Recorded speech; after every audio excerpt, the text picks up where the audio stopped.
Meine neue Geheimtaktik sollte funktioniert haben. Wir müssen tanken. Schaut euch mal dieses Schmuckstück an. Ich würde sagen, Mann, bombastisch phänomenal. Bombastisch phänomenal. Ich würde sagen, mit meinen 1,78 komme ich echt schwer runter. Ich würde sagen, es ist echt hoch. Keine Ahnung, ich muss dann fragen, ob es eine niedrigere Sitzbank gibt. Aber 21 Zoll Vorderrad, knapp 105 PS. Mega geil zum Fahren. Zweizylindermotor. Ich finde voll nettes, aufgeräumtes Display. Motor startet genau gleich schnell. Super Schaltung. Alles perfekt. Und wir müssen meiner Freundin mal tanken, weil die war so lieb. Und ist einfach schnell hier runter gelaufen.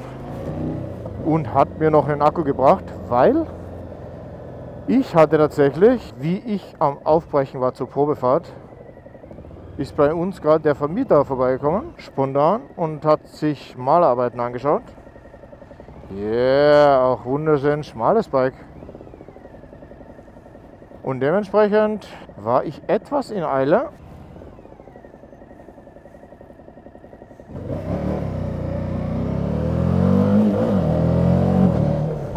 Easy, also Schaltautomat. Ich habe wirklich gedacht, der Schaltautomat von KTM ist allen überlegen, aber das fühlt sich besser an, kein Witz. Auch bei der GSX-S 1000 GT. Und ja, rollt unglaublich krass. Eben 21 Zoll Vorderrad finde ich persönlich voll super sexy. Also das habe ich mir ja immer gewünscht. Ich finde, sie ist super schmal. Sie sieht super handlich aus. Sie steht da. Die Farben sind so fresh. Was will man denn mehr? Genau, hier wieder von den Einstellungsmöglichkeiten. Traktionskontrolle hat einen Gravel Mode, wo einfach Traktionskontrolle nahe ausgeschalten ist. Hat verschiedene Fahrmodi, hat verschiedene ABS-Modi. Und genau, wir müssen tanken hier auf jeden Fall. Ja, man sieht die Traktionskontrolle trotzdem auch schon regeln. Und ich finde jetzt, also im Startverkehr, mehr als genug Leistung, war voll perfekt, macht wirklich Spaß, der Zweizylinder puncht gut. Und gibt's nichts, was einem fehlt. Ach, echt, ich muss wirklich auch sagen, Schlüssel habe ich echt vermisst, weil ich habe bei der KTM auch nie eine Ahnung, wie wann das Tankschloss jetzt aufgeht. In letzter Zeit finde ich schon, habe ich es eigentlich ganz gut drauf. Ich würde immer so sagen, einfach ein bisschen warten und danach einmal drücken. Aber wirkliche Garantie würde ich auch keine geben. Genau, ich tanke wieder so 6 Liter ein. Es wird bestimmt passen. Gefällt mir irgendwie. Nicht so aggressiv, nicht so monströs. Darf ich schnell den neuen bezahlen und nächstes Mal ohne Helm? Weil du so lieb bist. Ja, danke vielmals. Ha, hier ist es. Wir freuen uns, dass die Motorradsaison gut startet.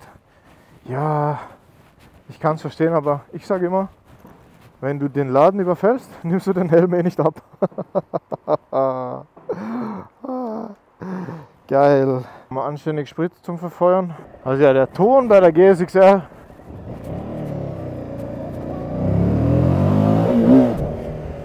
Jawohl. Geht doch gut. Balancepunkt auch sehr easy, sehr ruhig. Da ist eine Uhrzeit auch. Ja, ich glaube, war einfach nur nicht eingestellt bei der anderen. Hört sich wieder mega geil an. Fühlt sich wieder mega geil an. Ich würde sagen, was ist los? Wieso fahren die Leute keine Suzukis? Echt, ich habe es überlegt. Man sieht echt selten an. Also V-Strom, seitdem es sie gibt, das ist wohl eine 2023er Version. Haben wir nochmal das Vorderrad abgegradet. War davor 19 eben, ist jetzt 21, aber ich sehe echt wenige. Und also das Paket hier, also so wie ich den Kerl verstanden habe. Beide Bikes jeweils 15.000. Pi mal Daumen, all inclusive. Komplett ausgestattet, kann man eigentlich so sagen. Ich glaube, die Koffer waren jetzt nicht dabei bei der anderen und ich glaube wahrscheinlich auch noch nicht. Aber ja, also mal einfach so das Bike, das du schön fahren kannst, ist doch wirklich geil.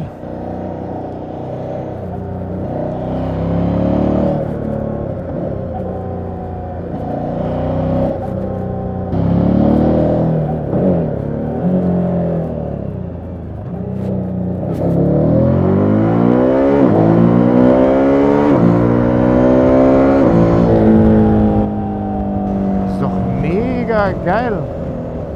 Das war doch ein super Sound. Ja, Wumms und Emotion hat schon ein bisschen gefehlt. Hat es aber durch Sound weggemacht. War wirklich super gut. Bremsen davor auch gut, eben schön unterdurch, zieht auch wirklich gut. Damit kann man arbeiten. Ich würde sagen, vielleicht war die Africa Twin ein bisschen punchiger. Aber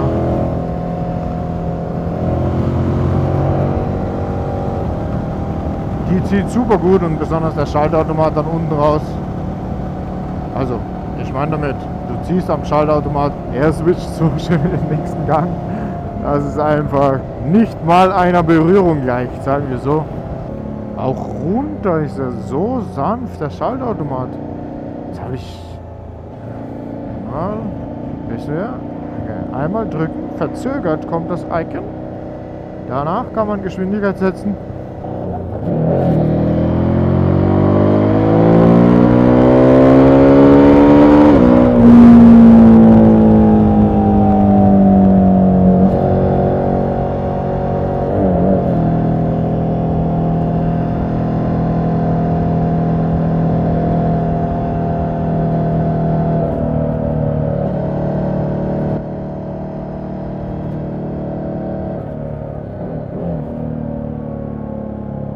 Ja, 2,13, wenn ich jetzt echt bis Starnberg fahren würde, wäre das auf jeden Fall zu weit, geht sich nicht aus.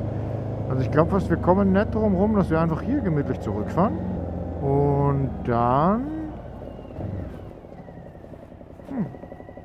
so easy.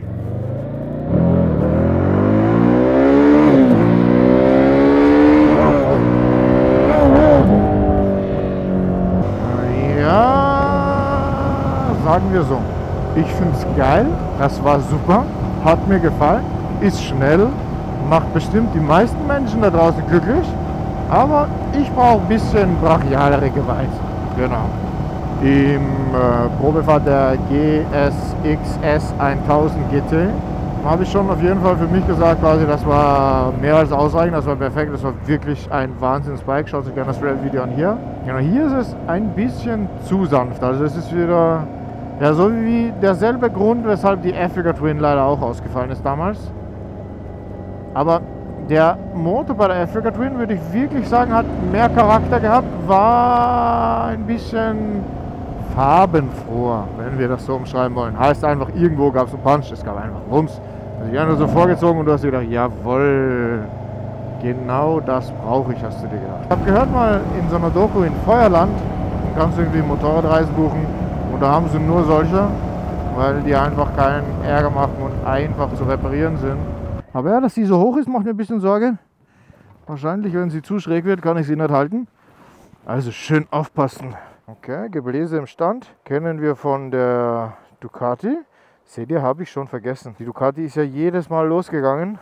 Wie ein Standgebläse.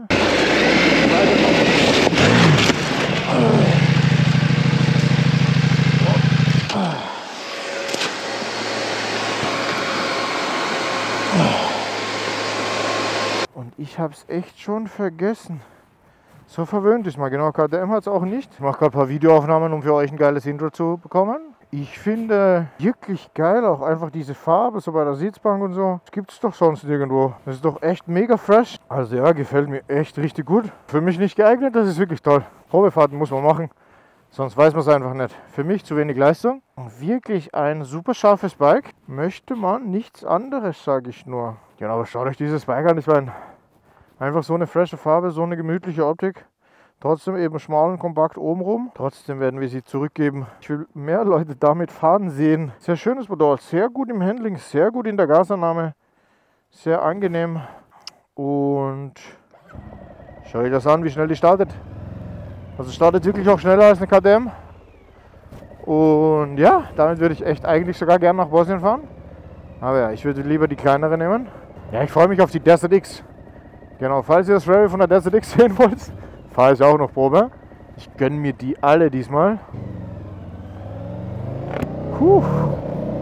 Und ja, auf die Desert X bin ich auch sehr gespannt. Ob die irgendwie, ich habe jetzt von der Leistung auch nichts im Sinn. Ich hätte schon wirklich gedacht, die ist auch um die 100 PS. Aber ja, vielleicht hat sie ein bisschen mehr. Knieschluss im Stehen, ich finde auch voll gut. Fährt gut. Sitzt gut, steht gut. Lenker kann man sogar aufstellen ein bisschen.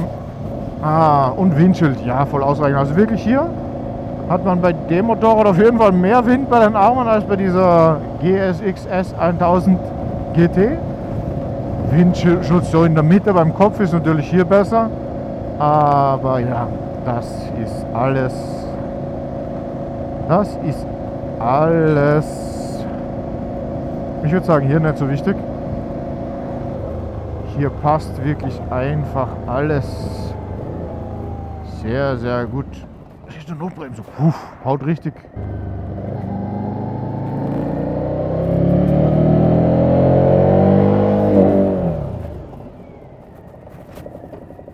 Ja, Bremstest auf jeden Fall.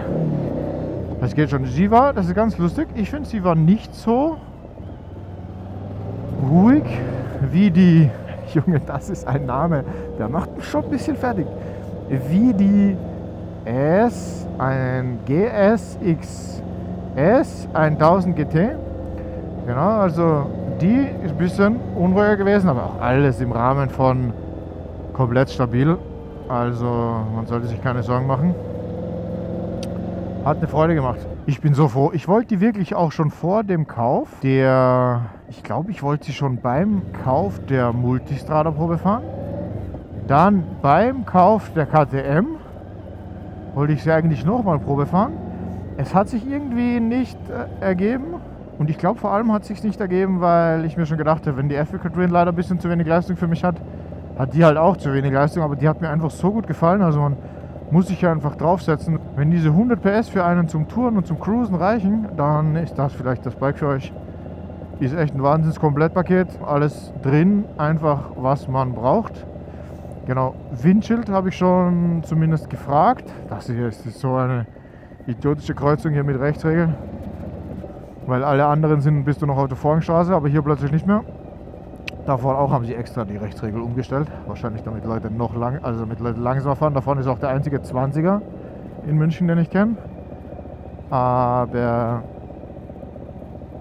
den Windschild, genau, Windschild musst du hier mit einer Schraube verstellen. Aber ehrlich gesagt, ich weiß nicht. Also ich persönlich habe es oft verstellt bei der KTM. Ich finde, wenn du unten bist, wenn das Windschild unten ist, geht einfach viel mehr Wind auf dich als Fahrer, was dir so Sinn ergibt. Und das macht es wirklich sehr angenehm, genau, besonders bei so heißen Fahrten. Da ist mir auch egal, ob auf der Autobahn der ganze Wind auf mich drauf bläst. Ich habe einfach gern. Genau, ich habe einfach gern. Also Motorsound ist auch, Junge Kollege, Bruder. Bisschen vorsichtig, aber ist schon nicht deine Spur, aber hey. Also Motorsound ist auch, Junge Kollege, Bruder. Bisschen vorsichtig. War nett drauf immerhin. Hat's nicht zu Herz genommen. Ist doch egal, ob du auf der Gegenverkehrssperre entlang kommst. Ach, herrlich. Also man fühlt sich ja einfach komplett wohl. Also reinfahren, Kurve. Klar, ist natürlich selbe Kategorie vom Bike, Adventure Bike und so hoch auch. Aber ist wirklich sehr, sehr angenehm. Also Windschild, ich habe es bei der KTM gerne runtergestellt. Einfach um mehr Wind selbst zu erhalten. Hier kannst du es jetzt, ich glaube, er hat mir gesagt, es ist auf der obersten Stufe. Ich kann es nicht wirklich erkennen. Ich muss auf jeden Fall ein paar Schrauben lösen und kann es neu einstellen. Ja, ich würde sagen, machst du wahrscheinlich dann nicht so oft, aber hey. Ich weiß eben auch nicht. Schreibt es gerne in die Kommentare, ob ihr oft ein Windschild verstellt. Aber ich habe es wirklich eigentlich sehr praktisch gefunden persönlich. Aber wäre für mich kein Nicht-Kaufgrund. Ist halt einfach hier so. Und ja, kann man damit leben. Wenn du Offroad fährst, schraubst du es halt runter. Und wenn du Straße fährst oder Autobahn gemütlich Distanz machst oder schreibst du es halt so hin, wie du es immer hast und dann lasst du es einfach. Oder wenn es regnet, schraubst du es vielleicht kurz hoch und dann, sonst fährst du immer unten. Ah, Mann, das ist so gut, Leute. Das Werk, das Moped ist, also das ist ein so gutes Gefühl. Deshalb auch nochmal danke sehr an den Händler, dass ich hier, yeah, ja, Kupplungspunkt finde ich hier auch besser. Also bin kurz gestanden, ohne Füße unten halt und bin einfach weitergefahren.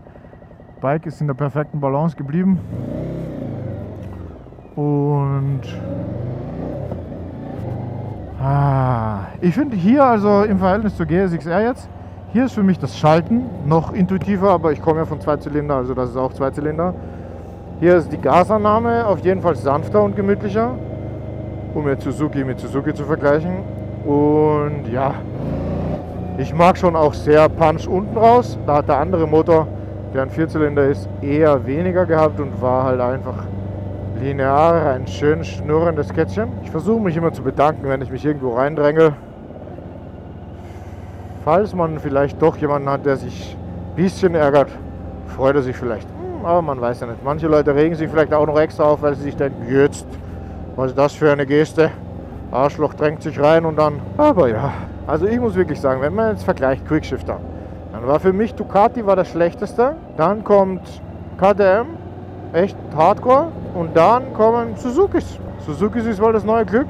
Also wirklich, wie rund das hier sich anfühlt, das war sehr ähnlich wie bei BMW auch, über der S1000XR bei der Probefahrt. Da war es wirklich auch super smooth. Habe ich damals auch, glaube ich, so gesagt. Aber ja, hier, das ist wirklich ganz ein anderes Level.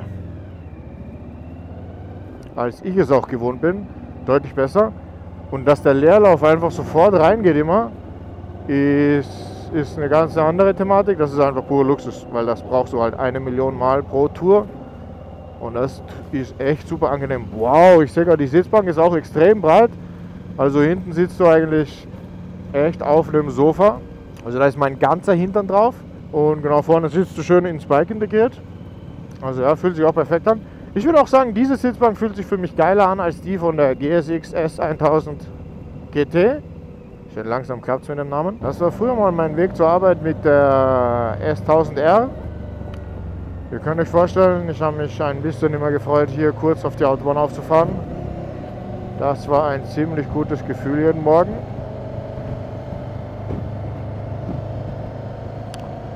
Ein GS-Fahrer.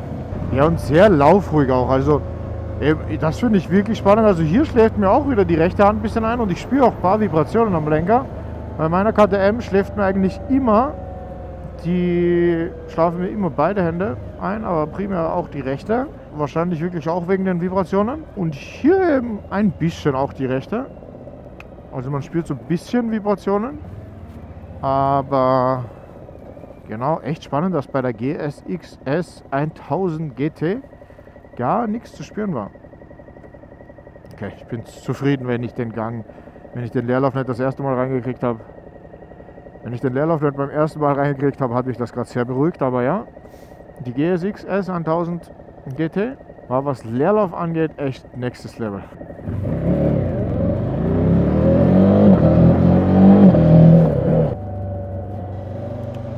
Junge, Alter, was die Menschen manchmal machen. Ich weiß nicht, ob das erlaubt ist, aber auf jeden Fall ein Manöver, das du vielleicht freiwillig nicht machen solltest. Verschaut habe, war das ein Michelin Energy Adventure da drauf. Bald kenne ich mich ja richtig gut aus mit Reifen. Der hat wohl echt ein bisschen mit dem Grip zu kämpfen beim Motor. Genau, man sieht die Traktionskontrolle eigentlich arbeiten, aber das Spannende ist, sie ist so sanft, man spürt überhaupt nichts vom Runterregeln. Also beschleunigt einfach konstant gemütlich. Auch so ein einfaches, aufgeräumtes Display, nicht zu groß, alles schön drauf. Digital, aber nicht zu viel Schnickschnack. Also Gefühl am Ende des Tages, es macht mich unglaublich glücklich, dieses Motorrad. Auch sehr zufrieden, einfach wunderschön drauf zu fahren. Wenn es mir jemand einfach gibt, sag hey, nimm das mal für eine Saison. Ich sag sofort ja und fahr damit überall hin, wo es uns eben hinträgt.